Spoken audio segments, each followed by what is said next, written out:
On today's menu is a quick and easy bean curry. Though I used Rajma, which is red kidney beans, you can substitute with any beans of your choice. Namaskar and welcome to Curries with Bumbi. I soaked a cup of red kidney beans in water along with a good 1 tablespoon of salt for about 12 hours. Soak the beans for a minimum of 8 hours and you can go up to 24 hours as well. Before cooking, discard the salt water and again rinse the beans well.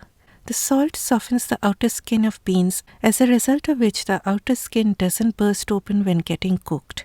And since the outer skin gets soft, more water can enter the beans, allowing them to cook faster. But remember to discard that briny water before cooking. Okay, I always use a pressure cooker when cooking beans or lentils. It saves my energy bill, and who doesn't want that? You can follow this same recipe using an Instant Pot pressure cooker. I heated 4 tablespoons of oil, and once the oil turned hot, lower the heat to low and add a teaspoon of cumin seeds, that is jeera, a dried bay leaf and a small cinnamon stick. Allow the seeds to sizzle because only then will their flavor be released, but make sure that they don't turn too dark in color, as then your whole curry will turn bitter. Once you get that beautiful aroma of cumin, add chopped onions along with 1/4 teaspoon of hing, that is asafoetida. Hing has this pungent smell and a little goes a long way, but it is optional. Do not worry if you do not get it. You can also add a little bit of garlic instead. Fry the onions on medium heat till they turn golden brown. Then add a heaped teaspoon of finely grated ginger. Stir just for a few seconds after adding ginger and then add a splash of hot water because it is spice time. And the water prevents the spice powders from burning. I added a teaspoon of Kashmiri red chili powder and a teaspoon of turmeric powder, that is haldi, a teaspoon of ground coriander, that is dhania powder, and a teaspoon of ground cumin, that is jeera powder. Stir for 4 to 5 seconds on low heat, and then I added half a can of diced tomatoes.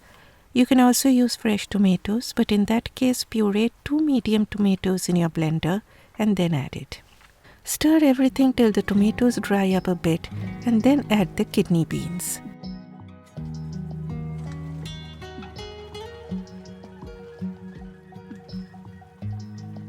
Add salt to taste and a teaspoon of some kind of sweetener.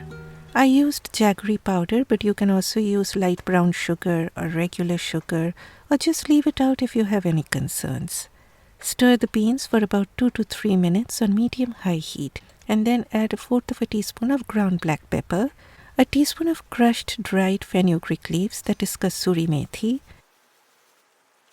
and a teaspoon of garam masala powder. Kasuri methi brings in a beautiful flavor, but please do not worry if you cannot get it. I sometimes use dried thyme and that also comes out equally good. Not at all a substitute for kasuri methi, but we are not cooking for some high-end restaurant here. Add 3 cups of hot water and then lid on.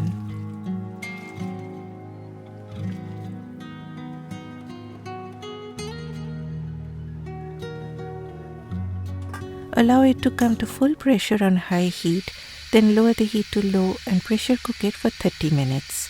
Add 5 more minutes if cooking in an instant pot. Pressure cook on high if using instant pot. After 30 minutes, switch off the heat and allow all the pressure to be released naturally, and then open the lid of the cooker. The first thing you need to do after opening the lid is to remove the bay leaf and cinnamon stick. With your ladle, mash a few beans, and that will help in bringing in a thickness to the gravy. Always do a taste test and adjust the seasonings. I felt the need to add a little more of sweetness as it was tasting a bit sour. And of course, a generous shower of chopped coriander leaves, that is cilantro. You can add any fresh herb of your choice if you do not like cilantro. Serve this with rice or roti along with a vegetable curry as a side or a salad. It is so easy and quick to make. You can store this for a few days in your refrigerator or it freezes very well. Please try this recipe and send me your feedback. Bye bye.